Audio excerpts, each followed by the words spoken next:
Good evening. Would you welcome the show that squeezes out little sparks and 319? Yeah, let's hit it. Graham Parker. This is the Runners Up Club, a podcast about unsung heroes, lovable losers, and forgotten failures. For those with a few minutes to spend on those who spent theirs in a losing cause. Hey folks, Ray A here. Welcome to the Runners Up Club. Let's start today with a memory. It's 1977. Elvis Costello played Saturday Night Live, famously stopping his performance seconds into a rendition of Less Than Zero, his UK hit, to snarl his way through Radio. The song itself was a critique of the broadcast industry, which he called a sad salvation, and his decision to play it, in defiance of his label Columbia's wishes, was his early mission statement. I remember this moment, watched it live with my brother, age something or other. It was notable because it was different. What was this thing? This guy carried the name of an American rock icon. He looked like a nerd. He posed with pigeon toes, and he sang through his nose. What the heck? Well, the heck was the angry young man had arrived on the American rock scene, joining like-minded Yankee youth with the young pissed-off Brits who'd already heard and believed. Well, if you were one of us then, or if you know your rock lore, you know the angry young man was really angry young men. Three of them. Costello, who became the face of the Trinity, Joe Jackson, the last in and least angry, and the rocker we're here to talk about today, Graham Parker. If you had a Parker album in your milk crate, it was probably Squeezing Out Sparks, considered his masterpiece. Or maybe one of his first two albums, Heat Treatment or Howling Wind. And you can probably sing along when Local Girls or Passion is No Ordinary Word or Don't Ask Me Questions comes on the radio. Or these days, finds its way onto an AI-curated playlist. I have no idea who the gatekeepers of musical taste are these days, but they are actually one of the things our angry young men were so angry about, the musical establishment, as we'll see in a sec. Now, there was a lot to be angry about in the late 70s, when these guys came up. On the world scene, economic stagflation, post-Watergate crisis of authority. It was the me decade, the narcissistic counter-movement to the 60s. The mainstream had swapped sit-ins for self-help groups. Hippies had become suburbanites or New Agers. The musical venue of choice had shifted from the muddy festival ground to the suburban rock arena or, God forbid, the disco floor. Many folks rejected all that. First, of course, the punks. Their defiance was a different sort from our three guys, louder, less skilled, at home with real violence. Parker and his trailers, Costello and Jackson, had bigger ideas on their minds, and more importantly, the tools with which to convey them. They were the smart alternative to punk, penning lyrics that packed meaning, that were not just a carrier wave for anarchy or nihilism. Let's go back to Parker's roots. He was a boy from Surrey in the London burbs, a working-class kid soaking up American soul, Motown, and R&B. He was working dead-end jobs, breeding animals for virus research, collecting money from pinball machines, and gigging around the pub rock circuit by night. He catches the ear of a guy named Dave Robinson. Robinson strikes a deal with Phonogram Records. They bring Nick Lowe in to produce. They pull together a backing band, call it The Rumor. It has a sort of gossipy, insidery vibe, befitting for a group assembled from the tight London pub scene. The result, Parker's debut, Howling Wind, receives rapturous reviews. By the end of the year, this is 1976, he's released his follow-up, Heat Treatment. The critics swoon. Putting aside the fact that no critic was ever known to actually ascend into heaven or to faint upon listening to a rock album, Parker is placed in the estimable company of Van Morrison and Bruce Springsteen. The Village Voice puts the two albums number 2 and 4 on their year-end poll, behind Stevie Wonder's The Key of Life and ahead of Jackson Browne's The Pretender. Top 5 is awesome, but 2 out of 4? That's crazy. That Village Voice poll, which is still around and respected, by the way, had only one roughly equivalent situation. Husker Du with New Day Rising and Flip Your Wig at 6 and 8. In 1985. And by the way, if you had those in your milk crate too, dude, write me. We need to hang out. RunnersUpClub.com/contact. Okay, It's 1977 now. Parker and the Rumor have released 2 historically relevant albums. The kids in the world are still pissed because the world still sucks. But some of us, many of us, are not reading The Village Voice, or New Music Express, or even Rolling Stone, or clocking what's hot on the UK charts. We're cool, but we're not that cool.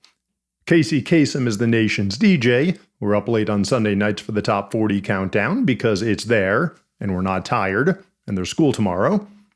And we're up late on Saturdays, too, for Saturday Night Live, where, as we've seen, Costello shows up in full nerd drag, becoming in everyone's eyes the paradigmatic, angry young man at the vanguard of the British New Wave. Hey, quick note on that SNL gig, which I didn't know. Costello wasn't originally planned to play it that night. The Sex Pistols were, when their Svengali Malcolm McLaren failed to secure visas for the erstwhile felons Johnny Rotten and Sid Vicious in time. Lorne Michaels first went to Joey Ramone, who said, "Fuck off, we don't play substitute," and then, on McLaren's recommendation, to Costello. I like this tidbit as it speaks to the nature of contingency in these things, the way the quote-unquote winners often benefit from serendipitous turns of fate. And I can't imagine what Parker may have felt watching Costello perform, if he did. Coulda, woulda, shoulda been me, perhaps. He was, in fact, at a low point here. After the major success of his first 2 albums, he had hit a rough patch on his third, released in October of '77, 2 months before Costello's SNL performance. If Parker had avoided the sophomore slump with heat treatment, he seems to have been cursed by a junior jinx on Stick to Me.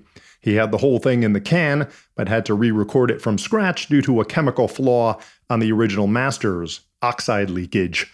Hate that. The resulting album, maybe due to the rapid pace, maybe due to decisions made by Nick Lowe, who was brought in as a firefighter at the last minute, was a grungy, lo-fi production which inspired neither rapture nor swoon. Mercury Records, the American arm of Phonogram, failed to see a marketing angle and did virtually nothing to support the rollout. Now, this was a spectacular failure on the part of Mercury of imagination and vision, or maybe, given the medium, a lack of ear and voice would be the better terms. They didn't know what they had. The marketing angle was there. Parker's was a sound ready to be sold. The America of Boston and Kansas and Foreigner, of Fleetwood Mac and the Eagles, hungered for an angry young Brit to call bullshit on the establishment, on the world of music. Costello knew it, his label knew it, and he proved it. So the seeds for Costello's rise was firmly planted here in America in 1977, but the fates of the 2 guys have not yet diverged. In fact, their defining early career pinnacles were ahead of both men, coming together in early 1979. In January, Costello releases Armed Forces. Oliver's Army, Accidents Will Happen, What's So Funny About Peace, Love, and Understanding. It goes gold in its first month. A couple months later, Parker releases Squeezing Out Sparks. More figurative rapture, more figurative swooning. Robert Christgau called it perfect, untamable rock and roll. Here's a sampler played for you.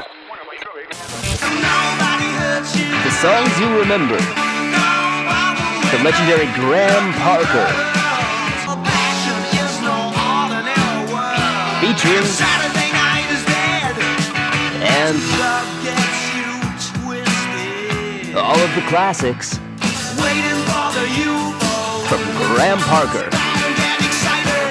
No, do get excited. Parker has created a masterpiece. Squeezing Out Sparks was voted Album of the Year in that Village Voice critics poll we mentioned earlier. Armed Forces, by the way, was number 5. Did it sell well? Not particularly. It peaks at number 40 in America, 30 places behind Armed Forces. Did it reinsert Parker into the vanguard of the British New Wave, demonstrate to American youth that there was a soulful pub roxy facet to this rebellion, equally literate, snarling, contemptuous, and sarcastic, but also somehow more genuine? It did not.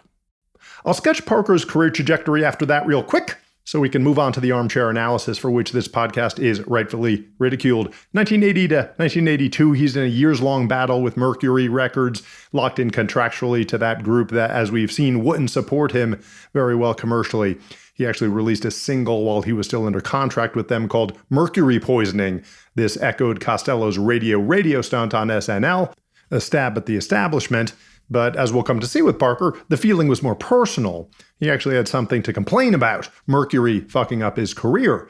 Costello complained about the music industry in the abstract, while being showcased on a show with an audience in the millions. From 83 to 91, Parker is free of Mercury. He releases a few so-so albums marked more by creative drift than anything. Then what's hailed as a triumphant return to form in Mona Lisa's Daughter on RCA.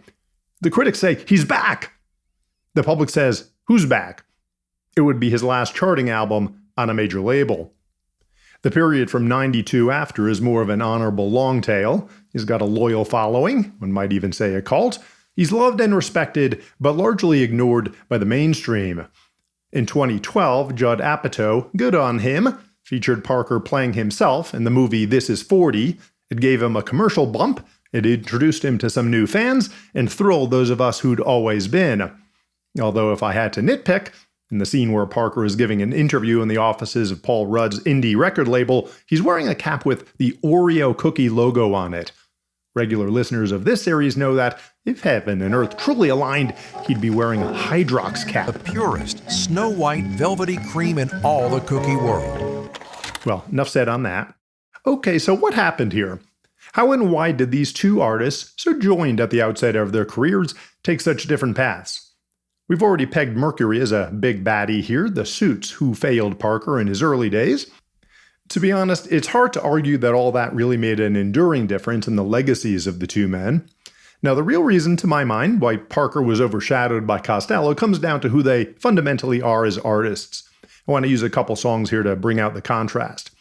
Amid all the snarling contempt, emblematic of our angry young men in their early releases, we find two songs remarkably similar in form and emotional content, plaintive ballads sung softly over minor chords with a mix of compassion and brutal honesty. Did they tear it out with talons of steel? Asks Parker to his unnamed friend in You Can't Be Too Strong, the most heartrending song about abortion as told from a male perspective as you'll ever hear, in my opinion. The emotions here are unresolved, open-ended, complex. There's grief, guilt, and anger, all directed at himself. For the woman, empathy, respect. You decide what's wrong, he says, the implication being it's not an easy decision. Costello's message is more enigmatic. We know he's talking to someone named Allison when he tells her, "It's so funny to be seeing you after so long, girl," but by the time he suggests that somebody better put out the big light, it's not entirely clear he's talking about sparing a past love who's diminished herself through compromise or bad choices from the harsh glare of a spotlight, or threatening to end something. Her life? Because he can't stand to see her that way. He's towing an odd line here between compassion and menace. Lyrics from both songs were used for their respective album titles, Squeezing Out Sparks and My Aim Is True, and not by accident. Accidents will happen, yes, of course, but not here. These are statements of intent from our angry young men, confident in their musicianship, their literary chops, prepared to bring not just rage, the punks had that dimension covered just fine, but psychological complexity and nuance. It's a different sort of complexity, however, between our two guys, not just in this song, but throughout their work. Costello often traffics in sarcasm and irony. Puns are deployed as often to distract and entertain. The wordplay is play. It's about the mask. There's an authenticity to Parker. It's complex, but it's real. Lyrically, he probes depth, his own above all. Elvis Costello has always been a series of beautiful inventions. The SNL gig was in every respect a performance. Costello is playing a part. The pigeon-toed stance was literally a pose. The bit up front where he decides, seemingly in the moment, to change his song from Less Than Zero to Radio, obviously staged. And it all worked perfectly. It was on point. On brand. It was the brand. Radio was a jab in the eye of corporate-controlled media. SNL was the enemy here. Lorne Michaels flashed a middle finger to Costello during the performance. Elvis Costello was an angry young man before he was a soul revivalist, before he was a chamber composer, before he was a brill-building craftsman, before he was a jazz consort, before he was a classical librettist, before he was a roots rock elder statesman. Elvis Costello, of course, as I'm sure you know, is not even his real name. Graham Parker, real name, has always been Graham Parker. If Costello was a chameleon, Parker was, in the words of one fan, a rock and roll lizard, small, scrappy, and aggressive. His passion, which is no ordinary word, was of a purer sort, his expression more authentic. While his literary bent, his songcraft, was surely a product of his brain, his voice was always filtered not through his nose, as it is with some, but his heart. Okay, so where are these guys at today? I don't know for sure, but let's let whimsy paint a picture. A day in the life of Costello might have him hanging in Vancouver with his famous singer wife Diana Krall. Their mantle is filled with photos of their teenage twin sons, plus his 2 Grammys, his ASCAP Founders Award, his 4 Edison Awards, which are sort of Dutch Grammys, his BAFTA, which is like a British Emmy, his Gemini Award, which is like a Canadian Emmy, and his Rock and Roll Hall of Fame and Songwriters Hall of Fame induction plaques. He's also got an OBE, an Order of the British Empire. The Magic 8 Ball says he'll be knighted any day now, after which he'll receive congratulatory texts from the very many famous collaborators he's worked with over the years. The Roots, Bruce Springsteen, Burt Bacharach, Paul McCartney, the Brodsky Quartet, Alan Toussaint, T-Bone Burnett, ... A day in the life of Graham Parker might have him waking up in his house in upstate New York, next to his beautiful wife Jolie. He knows what she wants, she knows what he needs. They have kids' photos on their mantle too, but precious little statuary or plaquage. They are not waiting around the phone for the king's people to ring with an invite to the palace. They are not insane, for one. They are true artists. Always have been. She a photographer, he a rock and roller, still rocking at age 75. Speaking of, both Parker and Costello have tours booked in 2026. Costello's will take him to 11 countries, with venues ranging from the Royal Albert Hall in London to l'Olympia in Paris, with average capacities of around 3,000 people per show. Parker's 2026 tour, 50 years to the year since the release of his debut Howling Wind, will take him to venues in the UK and US, including Randy Now's Man Cave in Hightstown, New Jersey, and the Hop Monk Tavern in Novato, California. Average capacity around 300, a tenth of Costello's. I must say, I love both these artists immensely, but I would pay 10 times more to be one of a few hundred people standing at the back of a Graham Parker gig at a tavern in some in-between city than one of a few thousand people seated at a Costello show at some gilt-edged showroom in a world capital. That's just me, maybe you too. You're listening to this podcast after all, and have been for almost 20 minutes, and for that, I thank you immensely and hope you return next time to the Runners Up Club. Bye now. This podcast is created, written, and performed by Ray Agustinelli, and produced by, with original music by, Bad Hat Media. Find more at runnersupclub.com. Until next time, keep running.